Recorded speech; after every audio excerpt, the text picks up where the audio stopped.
সাইয়েদনা মুসা আলাইহিস সালাম ছিলেন অনেক শক্তিশালী নবী। ওনার এত শক্তি, উনি এক থাপ্পড় মেরে ফেরাউনের বাবুর্চিকে ওই জায়গার মধ্যে দুনিয়া থেকে বিদায় করেছিলেন। এক ধাক্কা মারলে 10 জন 10 হাত দূরে যেয়ে পড়তো। উনি রেগে গেলে ওনার মাথার চুলগুলো টুপি আর পাগড়ি ভেদ করে উপরের দিকে এরকম খাড়া হয়ে দাঁড়িয়ে যেত।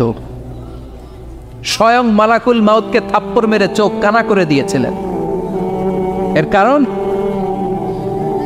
এর কারণ মালাকুল মাউত মানুষের সূরাতে আসছিল আর অনুমতি নেয় নাই। ঘরের মধ্যে ঢোকার আগে অনুমতির দরকার আছে না নাই? সাইয়েদনা মুসা আলাইহিস সালামের কাছে মালাকুল মাউত মৃত্যুর ফেরেশতা মানুষের সূরাতে এসেছিল, অনুমতি নেয় নাই, হুট করে ঘরে ঢুকছে। ঢুইকা কয় আনা মালাকুল মাউত, আমি মৃত্যুর ফেরেশতা, জিইতু আন আকবাদা রূহাক, আপনার রূহ কবজ করতে আসছি। মুসা আলাইহিস সালাম দেখতেছে একদম সলিমুদ্দি। মুসা নবী দেখে কি আর সলিমুদ্দি কয় কি আমি মালাকুল মাউত, ভেজাল আছে না নাই? সাইয়েদনা মুসা আলাইহিস সালাম দেখে দিব্যি সাধারণ মানুষ আর সে বলে আমি তোমার রূহ কবজ করতে এসেছি। মুসা আলাইহিস সালাম রেগে গেলেন। অনেক মেজাজ ওয়ালা নবী ছিলেন, রাগের চোটে এক থাপ্পড় দিলেন। থাপ্পড় খেয়ে মালাকুল মাউতের এক চোখ নাই। বুখারীর বর্ণনা ফাসাক্কাহু ফাফাকু আইনা, থাপ্পড় মারলেন চোখ শেষ। মালাকুল মাউত বাঁচার জন্য দিলেন দৌড়। এক দৌড়ে আল্লাহর আদেশে আল্লাহর আরশে চলে গেলেন। যে বলে মাবুদ এমন নবীর কাছে পাঠিয়েছেন, আরসালতানি ইলা আবদিন লা ইউরিদুল মাউত, এমন বান্দার কাছে পাঠিয়েছে ওই বান্দা মরতে চায় না, খালি মারতে চায়। কি করতে চায়? মরতে চায় না, মারতে চায়। দেখেন কি করছে আল্লাহ বললেন, ও মালাকুল মাউত ভুল করছো, সালাম দাও না, অনুমতি নাও না, মানুষের সূরাতে গেছো আর নবীও সাধারণ নবী না, মেজাজওয়ালা নবী, ঠিক কিনা? চিন্তা করে লাভ নাই, আমি কথা বলবো। সাইয়েদনা মুসাকে আল্লাহ ডেকে বললেন, ও মুসা তুমি নাকি মরতে চাও না, খালি মারতে চাও। সাইয়েদনা মুসা বলেন, না মাবুদ আমি তো চিনি নাই, এটা যে মালাকুল মাউত আমি তো চিনি নাই, চিনলে তো তার গায়ে আমি হাত তোলার সাহস করতাম না। আল্লাহ বললেন, ও মুসা যাও, দাইয়াদাকা আলা মাতনি সাউর, ওই যে একটা গাভী দেখা যায়, ষাঁড় দেখা যায়, ওই গরুর পিঠের উপরে তোমার ডান হাতটা রেখে দাও। সাইয়েদনা মুসা আলাইহিস সালাম গরুর পিঠের উপরে ডান হাত রাখলেন। আল্লাহ বললেন, মুসা তোমার ডান হাতের নিচে গরুর যতগুলো পশম, প্রত্যেকটা পশমের বিনিময়ে তোমার 1 বছর করে হায়াত আমি বাড়িয়ে দিলাম। মরতে যখন চাও না, মারতে যখন চাও, আরো কয়েক বছর মারো, হায়াত আমি বাড়িয়ে দিলাম। মুসা আলাইহিস সালাম বললেন, আল্লাহ সুম্মা মাযা, এই হাতের নিচে গরুর যত পশম তত আমার হায়াত বেড়ে যাবে। ধরলাম হাতের নিচে 2000 পশম, 2000 বছর হায়াত বাড়িয়ে দিলেন, কিন্তু সুম্মা মাদা 2000 বছর পরে কি হবে আগে ওইটা কোন? ওই ঝামেলাটা ভাঙের আগে আল্লাহ বললেন, মুসা সুম্মাল মাউত, তারপরে তো তোমাকে মরতেই হবে, এই পৃথিবীতে আসলেই মরতে হয়। কুল্লু নাফসিন যায়িকাতুল মাউত, এই পৃথিবীতে যারা একবার আসবে তাদেরকেই মরতে হবে, ঠিক কি না? সাইয়েদনা মুসা আলাইহিস সালাম বললেন, ফাল আনা, তাহলে আর দেরির দরকার নাই, এখনই আমাকে নিতে বলেন। সুবহানাল্লাহ। মালাকুল মাউত এসে মুসা আলাইহিস সালামের রূহ কবজ করে ফেললেন। এই মুসা আলাইহিস সালামের সাথে সরাসরি আল্লাহর কথা হতো এই তুর পাহাড়ের উপর। সাইয়েদনা মুসা আলাইহিস সালাম আল্লাহর সাথে কথা বলতেন। পৃথিবীতে 4টা আসমানি কিতাব সবচাইতে সেরা, এক হচ্ছে তাওরাত, দ্বিতীয়ত জাবুর, তৃতীয়ত ইনজিল, চতুর্থত কোরআন।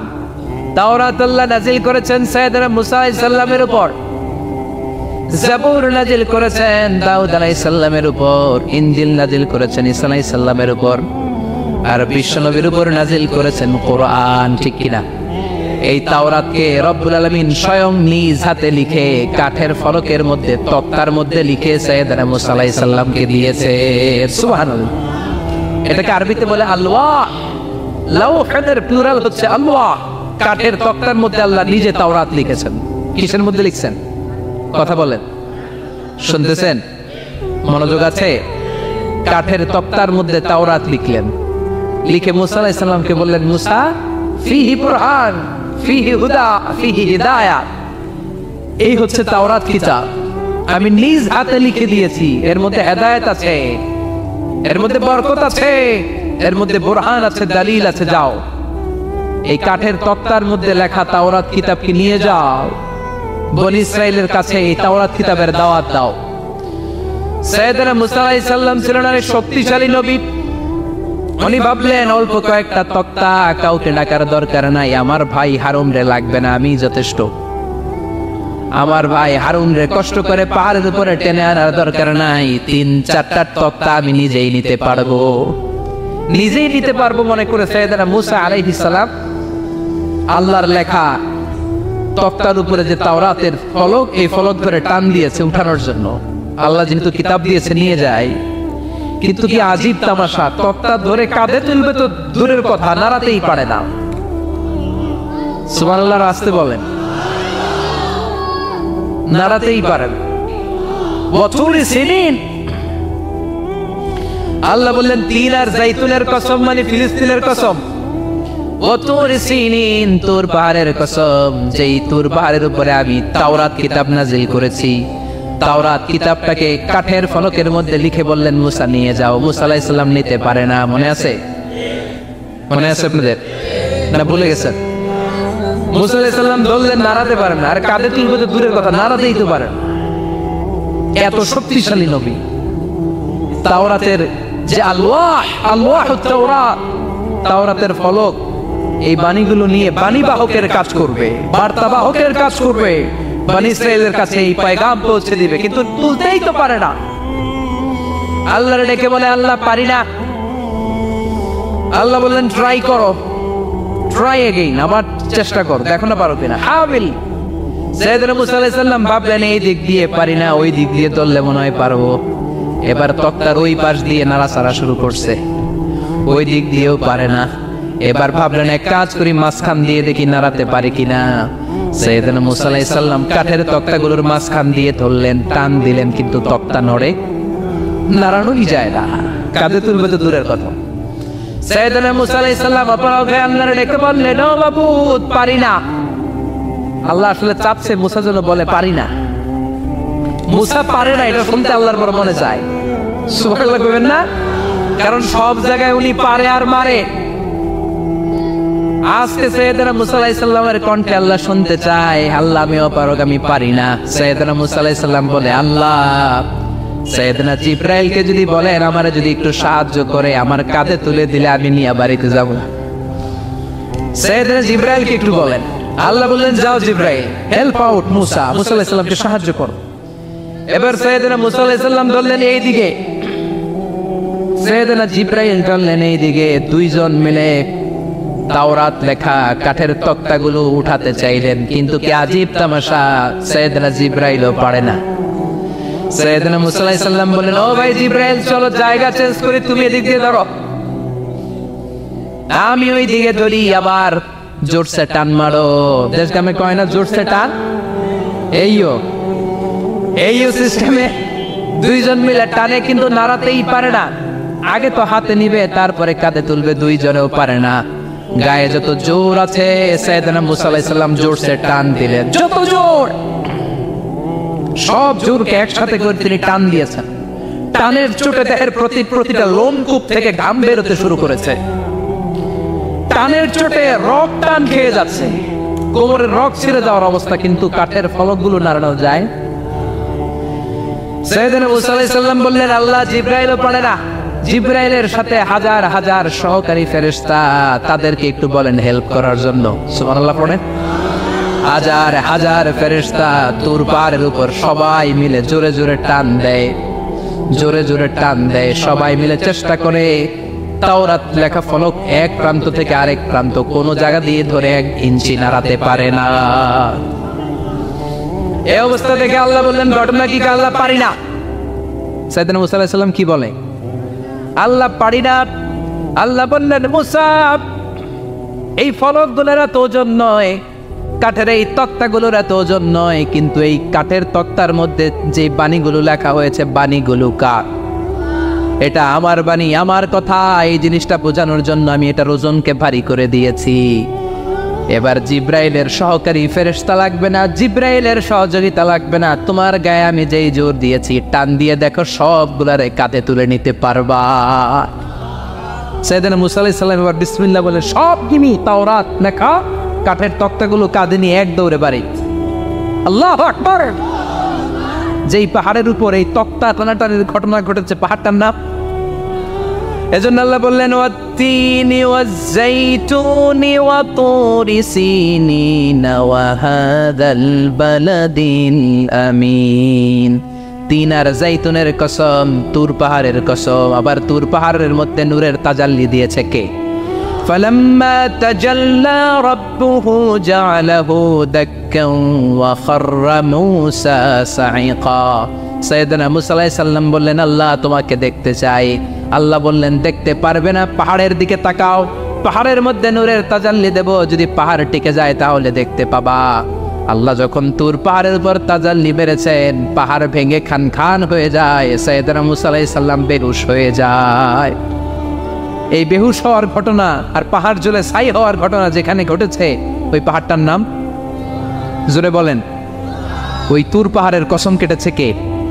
ওয়াতুরি, ওয়াতুরি 2285 মিটার উঁচু, অনেক উঁচু পাহাড়। আবার ইয়াজুজ মাজুজ যখন পৃথিবীতে আক্রমণ করবে, ইন্না ইয়াজুজ ওয়া মাজুজ মুফসিদুনা ফিল আরদ, তামাম জাহানে ইয়াজুজ মাজুজ যখন আক্রমণ করবে, তামাম পৃথিবীটাকে যখন লন্ডভন্ড করে দিবে, সাইয়েদনা ঈসা আলাইহিস সালাম মুমিন বান্দাদেরকে নিয়ে যেই পাহাড়ের উপর আশ্রয় নিবেন সেটা হলো এই তুর পাহাড়। সুবহানাল্লাহ। ঈসা আলাইহিস সালাম মুমিনদেরকে নিয়ে এক পাহাড়ে চলে যাবেন এই ইয়াজুজ মাজুজের অত্যাচার থেকে বাঁচার জন্য। এদেরকে ইংরেজিতে বলে Gog Magog. If you search in Google by writing Gog and Magog, আপনি পেয়ে যাবেন ইয়াজুজ মাজুজের কাহিনী। হাত্তা ইযা ফুতিহাত ইয়াজুজ ওয়া মাজুজ ওয়া হুম মিন কুল্লি হাদাবিন ইয়ানসিলুন, লক্ষ লক্ষ ইয়াজুজ মাজুজের বাহিনী আসবে। এই ইয়াজুজ মাজুজের বাহিনীর অত্যাচার, অবিচার, অনাচার, জুলুম থেকে, মারামারি থেকে বাঁচার জন্য মুসলমানরা ঈসা আলাইহিস সালামের নেতৃত্বে যেই পাহাড়ের উপর আশ্রয় নিবেন, ওই পাহাড়ের নাম হলো তুর পাহাড়। ওই পাহাড়ের নাম কি? কোরআনে অনেকবার আল্লাহ তাআলা এই তুর পাহাড়ের কথা বলেছেন। আমি নিজে এই তুর পাহাড়ের চূড়ায় উঠেছি 2 বার। পাথরের পাহাড়, মাঝরাতে উঠতে হয়। এই তুর পাহাড়ের নিচে একটা গির্জা আছে, খ্রিস্টানদের প্রাচীনতম গির্জা, সেন্ট ক্যাথেরিনা গির্জা। এই গির্জার ভিতরে ঢুকেছিলাম দেখার জন্য। এটা পবিত্র জায়গা। মুসা আলাইহিস সালাম যখন যাচ্ছিলেন, আল্লাহ বলেন ফাখলা'না আলাইক, ফাখলা'না আলাইকা ইন্নাকা বিল ওয়াদিল মুকদ্দাসি তুয়া। শুজ অফ, জুতা খুলে ফেলো। মুসা জুতা খুলে ফেলো। ইন্নাকা বিল ওয়াদিল মুকদ্দাসি তুয়া, you are in a very holy valley, very sacred valley. একটা পবিত্র উপত্যকায় তুমি এসেছো। এর চাইতে উন্নত এবং পবিত্র উপত্যকা আমি মহাবিশ্বে কোথাও সৃষ্টি করি নাই। চিল্লায় পড়েন সুবহানাল্লাহ। মাঝরাতে এই তুর পাহাড়ে উঠতে হয়, ব্যাকপ্যাক নিয়ে যেতে হয়, সেখানে পানি টানি খাবার দাবার নিয়ে ওঠা লাগে। 3-4 ঘন্টা লাগে উঠতে, নামতে আবার 3-4 ঘন্টা। সকালে 10টা-11টার পরে আর তুর পাহাড়ে থাকা যায় না, কারণ আমাদের বাংলাদেশের পাহাড়গুলো মাটির পাহাড়, তুর পাহাড় হচ্ছে পাথরের পাহাড়। পাথরের পাহাড়ে যখন সূর্যের আলো লাগে, পাথরের পাহাড় গরম হয়ে যায়। আমরা মাঝরাতে উঠতে শুরু করলাম। আমরা যখন উঠতেছি দেখলাম খ্রিস্টিয়ান কমিউনিটির একটা গ্রুপ, তারাও উঠছে, ইহুদিদের একটা গ্রুপও উঠছে, কারণ এটা 3 ধর্মের লোকদের কাছে তীর্থস্থান। এই তুর পাহাড়ের চূড়ায় ছোট্ট একটা মসজিদ আছে, 7-8 জন নামাজ পড়া যায়। খ্রিস্টানদের একটা গির্জা আছে, ইহুদিদের একটা সিনাগগ আছে। ফজরের সময় উঠলাম, পুরো সিলসিলাতুল জিবা তুর পাহাড় দেখলাম। অবাক হলাম, এই পাহাড়ে বিশ্বনবী মেরাজের রাতে নেমে দোয়া করেছেন, ঠিক কিনা?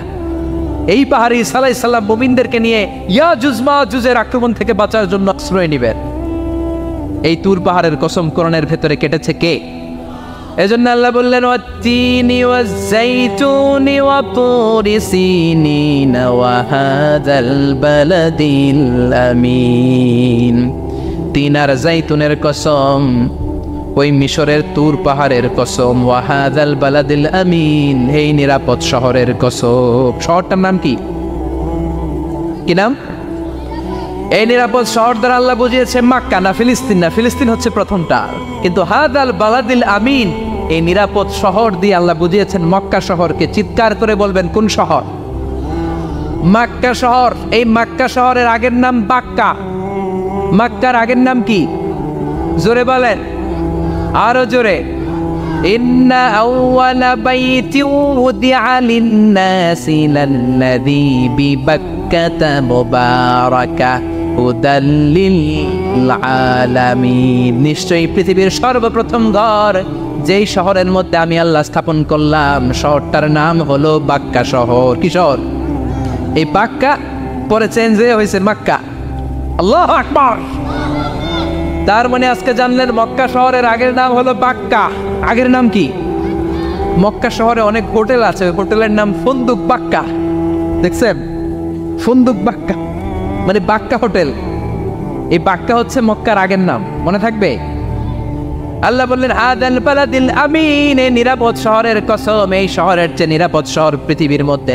ইউসাউইরুকুম ফিল আরহামি কাইফা ইয়াশা লা ইলাহা ইল্লা হুয়াল আজিজুল হাকিম, তিনি হলেন এমন সত্তা যিনি মায়ের পেটে থাকা অবস্থায় তোমাদের চেহারার ডিজাইন করে দিয়েছে। চিল্লায়া বলেন সুবহানাল্লাহ। তাহলে চারটা কসম কেটে আল্লাহ যে দামি কথাটা বললেন, লাকাদ খালাকনাল ইনসানা ফি আহসানি তাকওয়িম, সুন্দর আকৃতিতে তৈরি করেছি। এজন্য সুন্দর চেহারাটা নিয়ে যখন আয়নার সামনে দাঁড়াবেন, তখন আপনি আয়নার দোয়া পড়বেন আল্লাহুম্মা হাসসানতা খালকি ফাহসিন খুলুকি। বিশ্বনবীর চেহারা সুন্দর বেশি না কম? জোরে বলেন।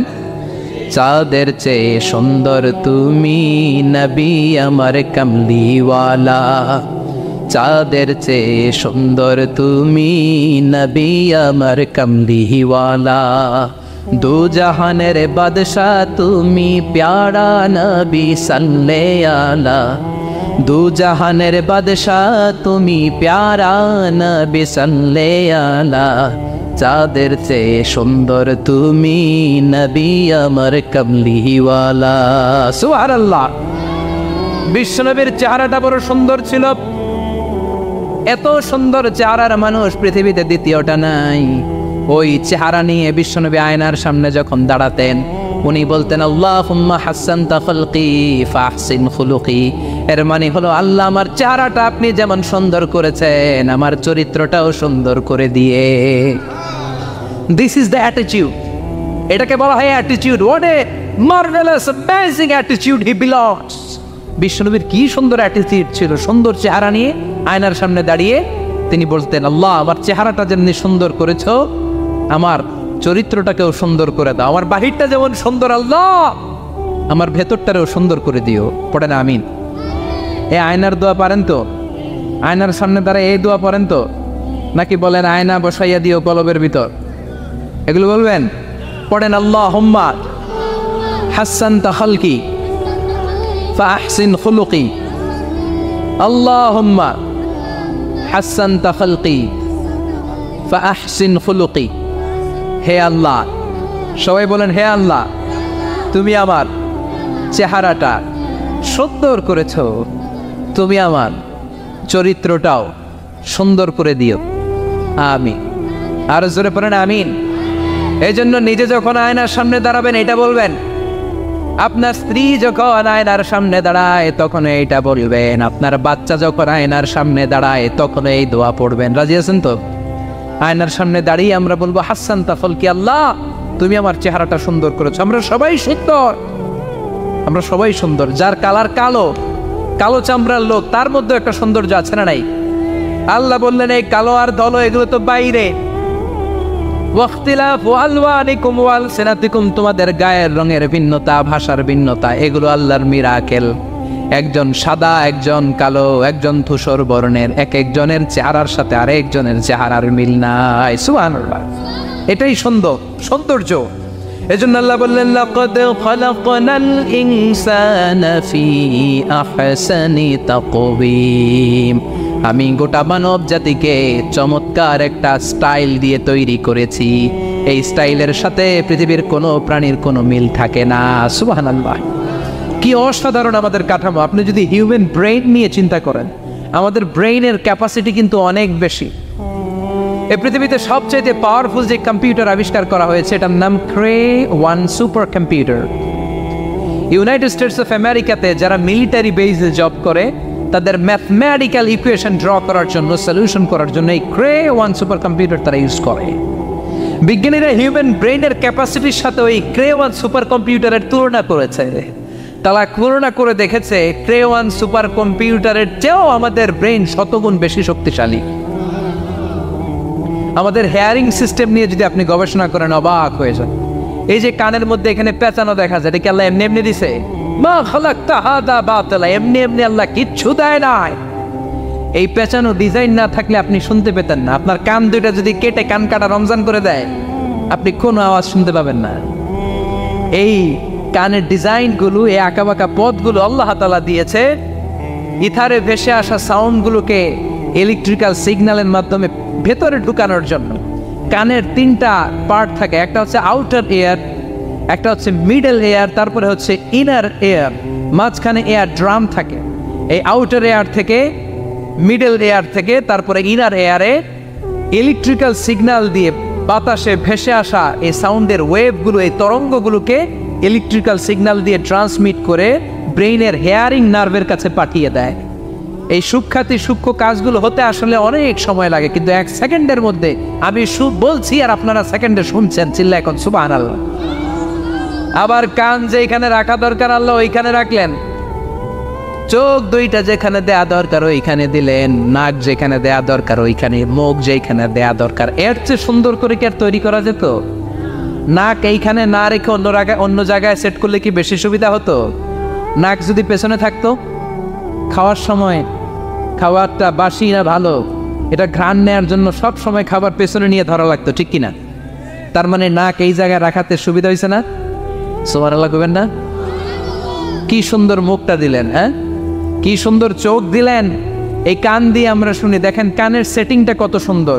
ধরেন ফর এন এক্সাম্পল, উদাহরণস্বরূপ এই কানটা আল্লাহ এইখানে না রেখে এই কান যদি আপনার এই বাম বগলের ভিতরে দিত, আর এই কান যদি আপনার এই বগলের নিচে দিত, তাহলে আজকে মিজানুর রহমান আজহারের ওয়াজ শোনার জন্য সবার এইভাবে বসে থাকা লাগতো 1.5 ঘন্টা। কারণ এইভাবে এখন যেভাবে আছেন এইভাবে বসে থাকলে তো কান চাপা পড়ে যেত, কথা একটাও শোনা যেত না। সুবহানাল্লাহ কইবেন না? চোখের সেটিংটা কত সুন্দর। চোখ এইখানে না রেখে যদি মাত্র 2 ইঞ্চি উপরে এইখানে দিত, সেজদা দিতে পারতেন। শীতকালে যে ফুটবল খেলেন, হেড দিতে পারতেন। হেড দিতে গেলে বল চোখের মধ্যে লাগা চোখ শেষ। সুবহানাল্লাহ পড়েন। কি অসাধারণ অবকাঠামো। এই হিউম্যান অ্যানাটমি নিয়ে গবেষণা করলে মানুষ অবাক হয়ে যায়। দেহের ভেতরে কি সমস্ত যন্ত্রপাতি দিলেন, কিডনি দিলেন, গল ব্লাডার দিলেন, হার্ট দিলেন, লাং দিলেন। যেখানে যে অঙ্গটা রেখে দেওয়া দরকার ঠিক সেইভাবে মায়ের পেটে থাকতেই আমাদের ডিজাইন দিয়েছে কে? এতগুলো ডিজাইনের মালিক কে? 600 কোটি মানুষ যদি পৃথিবীতে থেকে থাকে তাহলে 600 কোটি ডিজাইন লাগছে না ওনার? আরো কয়শো কোটি আসবে আমরা জানি। কয়শো কোটি ডিজাইন চলে গেছে জানি। একটা ডিজাইনের সাথে আরেকটা ডিজাইনের মিল আছে? চিৎকার করে বলেন এই কারিগরটা কে?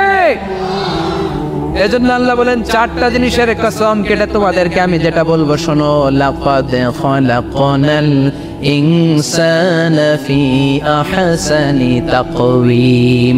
আমি মানুষের আকৃতিটা, মানুষের চেহারাটা বড্ড সুন্দর করে তৈরি করেছি। এত সুন্দর করে আল্লাহ তৈরি করেছেন, এর কোনো বাতিল নাই, কোনো বিকল্প নাই। চোখ যেমন হওয়া দরকার ঠিক তেমন। এই চোখ নিয়ে কত গবেষণা হয়েছে শুনলে অবাক হয়ে যাবেন। মাত্র 2 মিলিমিটার ডাইমেনশন ছোট্ট আমাদের চোখ। এই চোখ দিয়ে আমরা অনেক কিছু দেখি। কাছের জিনিস যেমনি দেখি, দূরের জিনিসও দেখি। দূরের চাঁদ দেখি, দূরের সূর্য দেখি, দূরের মেঘমালা দেখি, ওই বিমানটাকে দেখি, আবার কাছে ছোট্ট মানুষটাকেও দেখি, ঠিক কিনা? এটার ভেতরে আল্লাহ অনেক পাওয়ারফুল মেগাপিক্সেল দিয়েছেন। এই পৃথিবীতে সবচেয়ে পাওয়ারফুল যে ক্যামেরাগুলো আবিষ্কার হয়েছে মুভি শুট করার জন্য, সেখানে যেই মেগাপিক্সেল আল্লাহ দিয়েছেন চোখের ভেতরে এর কয়েক গুণ বেশি দিয়েছেন। চিল্লায় বলেন আল্লাহু আকবার। এই চোখ দিয়ে Medical science was human eyes can identify more than 10 million colors. 1 মিলিয়নে 10 লক্ষ, 10 মিলিয়নে কত? 1 কোটি। তার মানে এই চোখ দিয়ে আমরা আমাদের এক একটা চোখ দিয়ে 1 কোটি ধরনের রং শনাক্ত করতে পারি।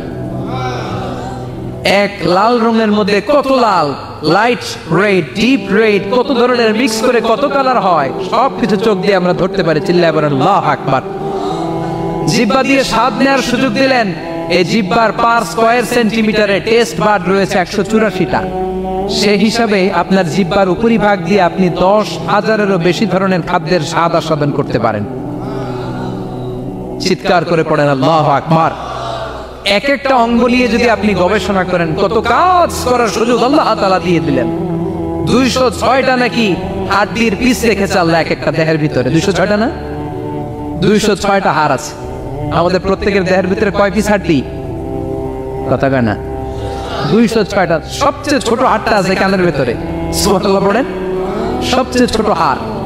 এক একটা অঙ্গ কত সুন্দর এরকম বেন্ড করা যায়, হাত পা নাড়ানো যায়, এইখানে একটা টুইস্ট করা যায়, এইখানে টুইস্ট করা যায়, আবার কবজি টুইস্ট করা যায়, আবার এইখানে এক একটা আঙ্গুলে কতগুলো টুইস্ট করা যায়।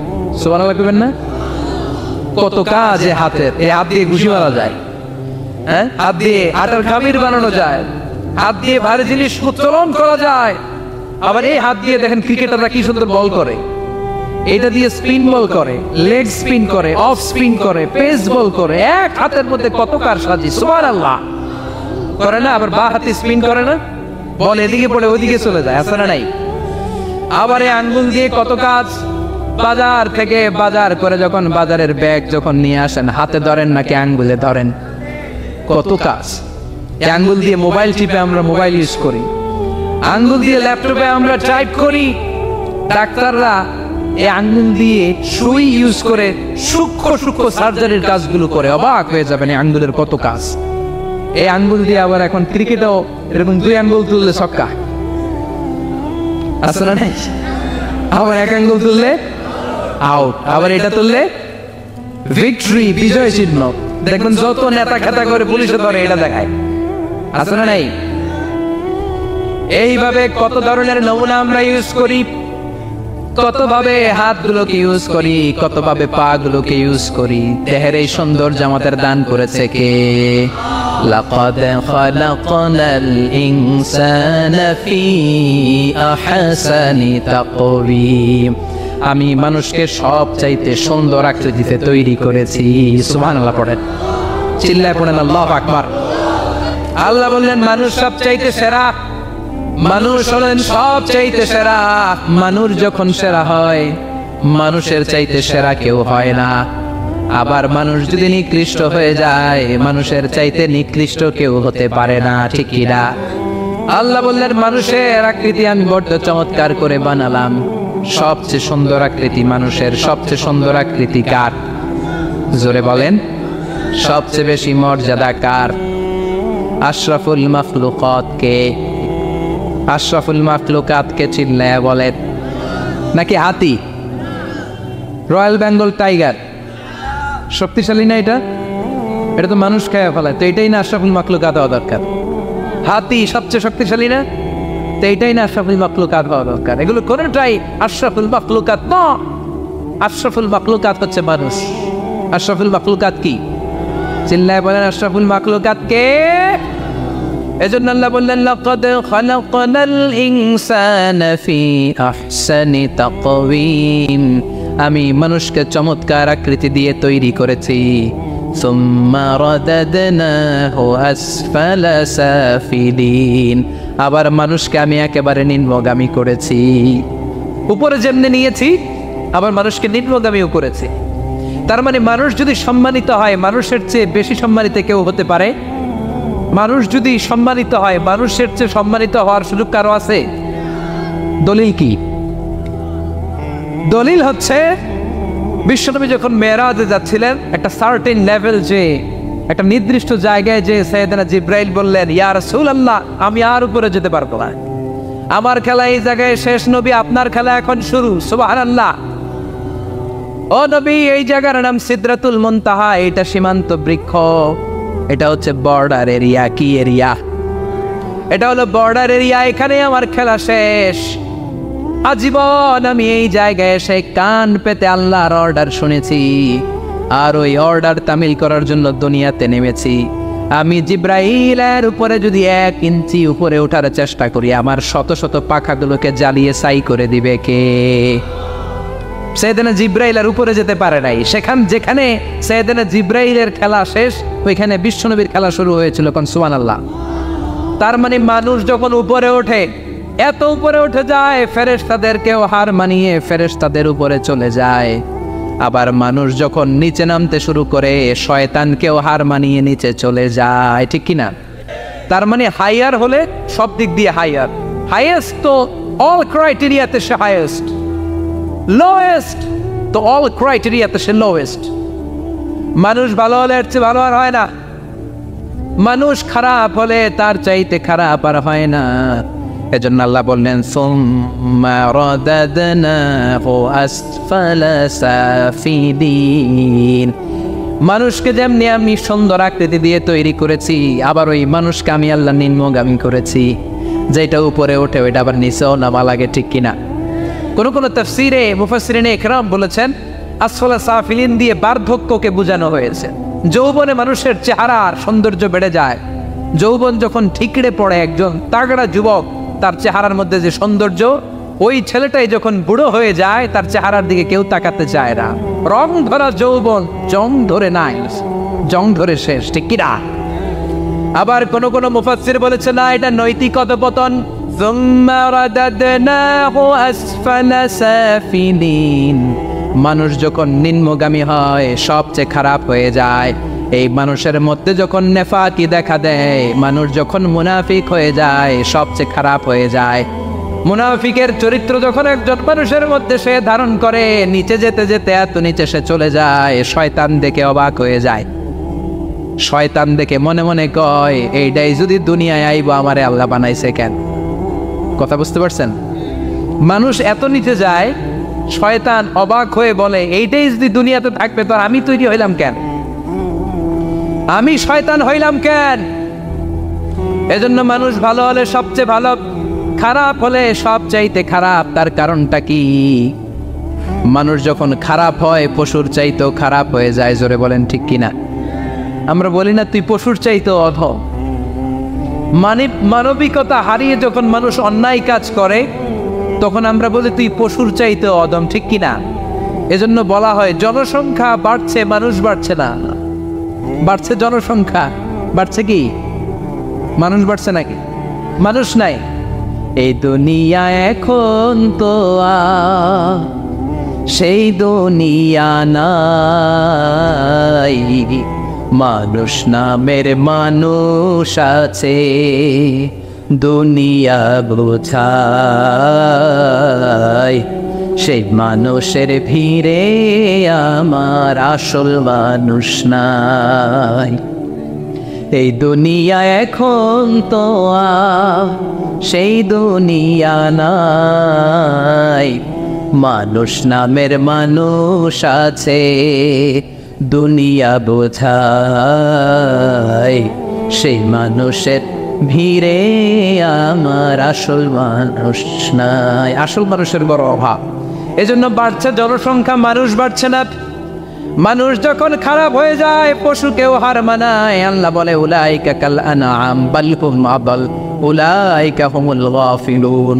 কারণ একটা সিংহ কখনো আর একটা সিংহকে মারে না। খেয়াল করে বুঝেন, সিংহ কোনোদিন সিংহ মারে নাকি?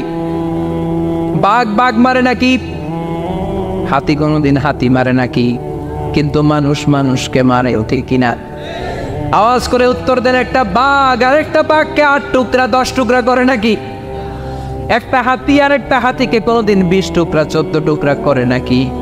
কিন্তু একটা মানুষ আর একটা মানুষকে 8 টুকরা 14 টুকরা 20 টুকরা করে, ঠিক কিনা? এজন্য আল্লাহ বললেন সুম্মা রাদাদনাহু আসফালা সাফিলিন। মানুষ যখন শ্রেষ্ঠ হয়, মানুষের চাইতে শ্রেষ্ঠ যেমনি কেউ আর হতে পারে না। আবার মানুষ যখন নিকৃষ্ট হয়ে যায়, মানুষের চাইতে নিকৃষ্ট আর কেউ হতে পারে। এজন্য ভালো হওয়ার দরকার আছে না নাই? তার মানে মানুষ যেমনি উপরে ওঠে আবার নিচেও নামতে পারে, মানুষের যেমনি সুযোগ আর সম্ভাবনা বেশি, মানুষের মধ্যে বিপদ খুব বেশি, কিন্তু দুই শ্রেণীর ব্যক্তিকে বিপদ স্পর্শ করে না। কয় শ্রেণী? আরো জোরে বলেন। আল্লাহ বললেন সে দুই শ্রেণী হলো ইল্লাল্লাযীনা আমানু ওয়া আমিলুস সলিহাতি ফালাহুম আজরুন গায়রু মামনুন। যারা ঈমান আনবে আর সৎকর্ম করবে, এক আল্লাহর উপরে যারা বিশ্বাস রাখবে আর যারা দুনিয়াতে নেক আমল করবে, তাদের জন্য প্রতিদান রেখেছে কে? তাদেরকে জান্নাত দেওয়ার জন্য প্রস্তুত হয়ে আছে আল্লাহ। জোরে কোন ঠিক কিনা? মায়ের এক ধার দুধের দাম, কাটিয়া গায়ের চাম, পাপস বানাইলে ঋণের শোধ হবে না, এমন দরদি ভাবে কেউ হবে না আমার মা গো। যাদের মা নাই তারা জানে মা না থাকার কি জ্বালা, যাদের বাবা নাই তারা জানে বাবা না থাকার কি জ্বালা। এখন ঘরে ঝগড়া করেন, এখন ভাল লাগে না আব্বা আম্মারে, এখন আব্বা এই ভুল ধরে, আম্মা এইটা বলে, এখন অনেক অসহ্য লাগে। তো যেদিন চলে যাবে ওই দিন বুঝতে পারবেন মাথার উপর থেকে ছাতাটা নাই হয়ে গেছে, বটবৃক্ষটা চলে গিয়েছে, আর উপদেশ দেওয়ার মতো কেউ নাই, কাছে আগলে রাখার মতো কেউ নাই। এজন্য আব্বা আম্মা থাকতে আমরা যেন আব্বা আম্মার কাছ থেকে দোয়া চাই। আব্বা আম্মার দোয়া কোনোদিন আল্লাহ তাআলা ফিরিয়ে দেয়। আমরা আব্বা আম্মারে রেখে দিয়ে অমুক দরবারে যাই, অমুক দরবারে যে দোয়া চাই, আসল বড় দরবার যে আমার ঘরে, এটাই বলে যাই। আমার আব্বার চেয়ে বড় কোনো পীর সাহেব আমার জন্য হতে পারে, আমার মায়ের চেয়ে বড় দোয়াকারী আমার জন্য পৃথিবীতে থাকতে পারে। পৃথিবীর সবাই মিলে, সব আল্লাহর ওলিরা মিলে কোরআন খতম দিয়ে এইখানে ফু দিল একটা গ্লাসের পানির ভিতরে, আপনার আম্মা কিংবা আব্বা শুধু বিসমিল্লাহ বলে আরেকটা গ্লাসের পানির মধ্যে ফু দিল, মায়ের দোয়াটা মুহূর্তেই কবুল করে নিবে কে? আম্মা আব্বার চেহারার দিকে তাকালেই কবুল হজের সওয়াব দেয় কে? হজ করে আসছেন কারা কারা দেখি?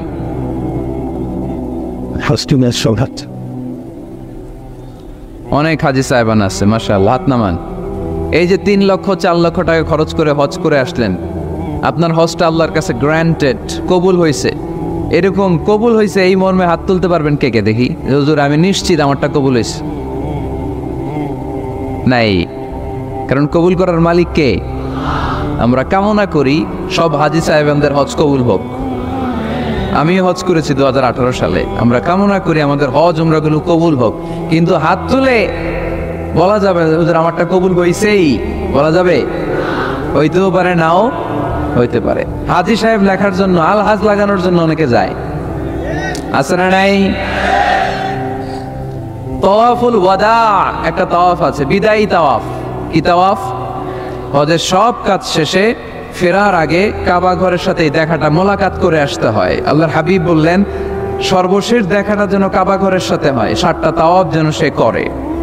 তো এক লোক 6 তাওয়াফের পরে ফোন আসছে দেশে, তো মেয়েরে বলতেছে মা আর একটা তাওয়াফ বাকি আলহাজ হইতে, একটু পরে তুই ফোনটা দে, একটু পর দে, আলহাজ হইতে আর একটা তাওয়াফ বাকি।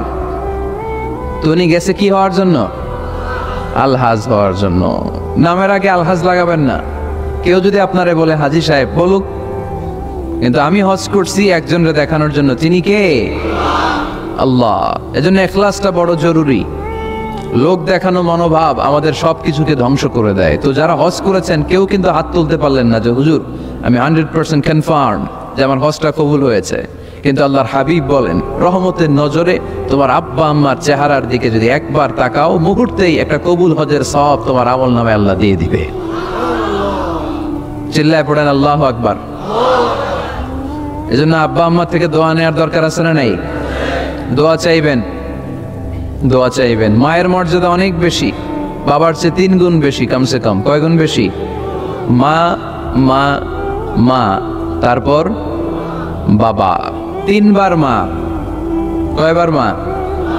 1 বার বাবা। তার মানে মাকে ইসলাম দিয়েছে স্বর্ণ পদক, দিয়েছে রৌপ্য পদক, দিয়েছে ব্রোঞ্জ পদক, আর বাবাকে দিয়েছে সান্ত্বনা পুরস্কার।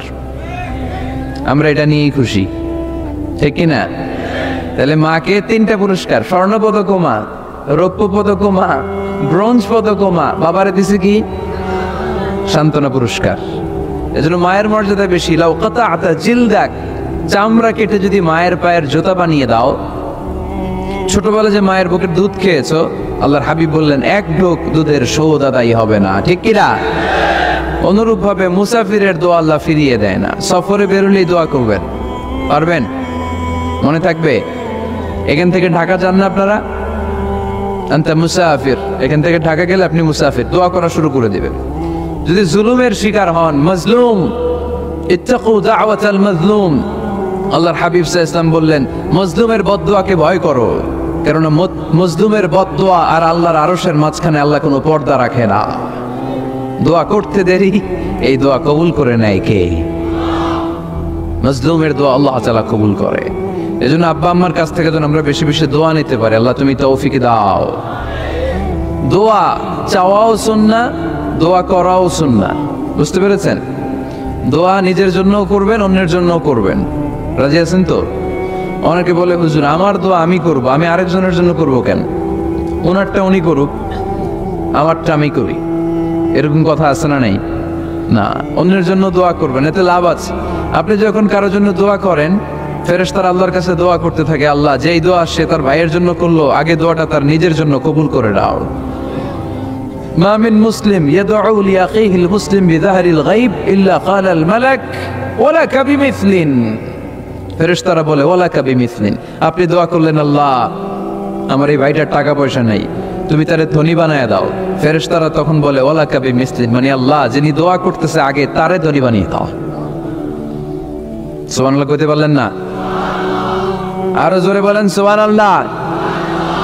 একটানা ডর করি কওয়াজি সুবহানাল্লাহ।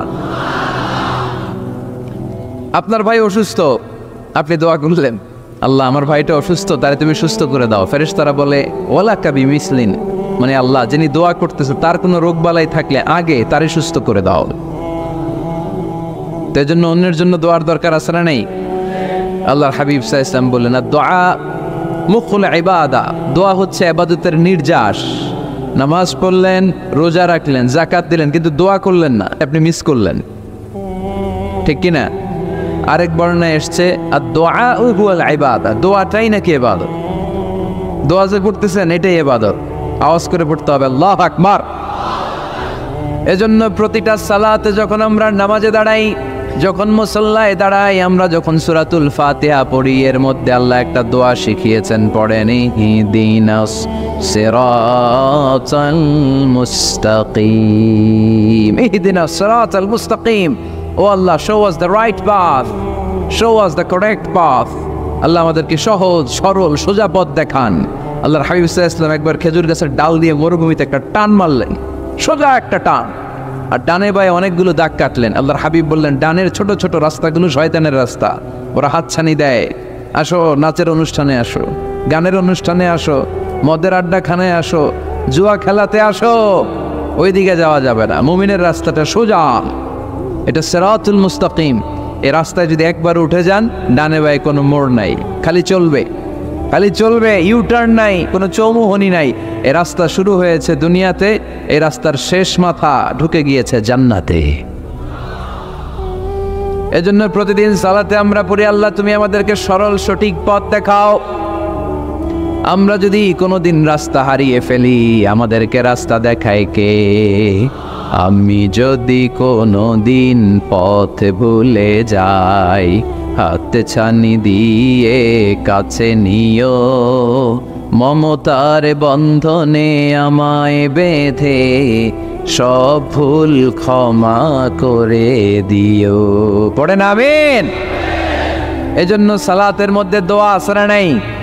প্রতিদিন আমরা দোয়া করি, দোয়াটা পড়ি, কিন্তু অর্থ বুঝি না। এর চাইতে দামি দোয়া হতে পারে ইহদিনাস সিরাতাল মুস্তাকিম, আল্লাহ সিরাতুল মুস্তাকিমের পথ দেখাও, সোজা পথ। এই জন্য দোয়ার গুরুত্বের কোনো শেষ নাই, এটা অনেক গুরুত্বপূর্ণ। কি সুন্দর ইসলাম, হোয়াট এ প্রাইভেসি ইন ইসলাম, কত সুন্দর প্রাইভেসি ইসলাম আমাদেরকে শিখিয়েছে। আপনি ঘরে ঢুকবেন, অনুমতি নিয়ে ঢুকবেন। কার কথা? এক সাহাবী বললেন নবী আমার ঘরে দুই ঘর। কয়টা? দুইটা মাত্র রুম। এক রুমে থাকি আমি, আর এক রুমে থাকে আমার আম্মা জান, যেই আম্মা জানের বুকের দুধ খেয়ে আমি 10 মাস পেটের ভেতরে ছিলাম, 2 বছর বুকের দুধ খেয়ে বড় হলাম। আমার আম্মা জান থাকে এক রুমে, আমি থাকি আর এক রুমে। ও নবী, আমার মায়ের রুমে ঢোকার আগেও কি অনুমতি নেওয়া লাগবে নাকি? বিশ্বনবী বললেন, ও সাহাবা, আতুহিব্বু আন তারাহা উরিয়ানা, do you like to see your father naked? তুমি কি তোমার মাকে নেকেড দেখতে চাও? তুমি কি তোমার মাকে উলঙ্গ দেখতে চাও? সাহাবী বললেন, কাল্লা, কখনোই না। বিশ্বনবী বললেন, ইদান তাস্তাদিন, তোমার মাকে যদি উলঙ্গ দেখতে না চাও তাহলে অবশ্যই অবশ্যই অবশ্যই তোমার মায়ের ঘরে ঢোকার আগে অনুমতি নিয়ে ঢুকবা। সুবহানাল্লাহ। মায়ের ঘরে ঢোকার আগে অনুমতি নিতে হবে। তাহলে ভাইয়ের ঘরে, বোনের ঘরে, ভাবির ঘরে, হ্যাঁ, ঢুকাই যাবে না। ভাবির ঘরে ঢোকা যাবে? কারো ঘরে ঢোকার আগে অনুমতি নিতে হবে। এটাকে বলে প্রাইভেসি। ইসলামী প্রাইভেসিকে গুরুত্ব দেয়। কারণ আপনি হয়তো এমন একটা সময় চলে যাবেন ঘরের ভিতরে আপনার আম্মা ওই সময় হয়তো হালকা পোশাক পরে, সিম্পল কোনো কাপড় পরে শুয়ে আছে, ঠিক কিনা? ওই পোশাকে সে আপনার সামনে আসতে চায় না। আপনি যখন নক করবেন, আপনি যখন সালাম দিবেন, পারমিশন চাইবেন, সে হয়তো ওনাকে ঢেকে চাদর পরে সুন্দর করে জামাটা পরে তারপরে আপনার সামনে আসবে। চিল্লায় বলেন ঠিক কিনা? এজন্য অনুমতি নিয়ে ঢোকা ফরজ। কারো ঘরে যখন যাবেন আগে সালাম দিবেন, 3 বার সালাম দিবেন। 3 বার সালাম দেওয়ার পরে যদি উত্তর না পাওয়া যায় চলে যাবেন। কার কথা মানতে রাজি আছেন তো? এগুলো মানি না, এই জন্যই ঘরে অশান্তি, ফ্যামিলিতে অশান্তি। চোখের হেফাজত নাই, নজরের হেফাজত নাই। এই নজরের লাগাম যদি টেনে ধরতে পারেন, ফ্যামিলির 50% সমস্যা এমনিই চলে যাবে। চিল্লা এখন ঠিক কিনা?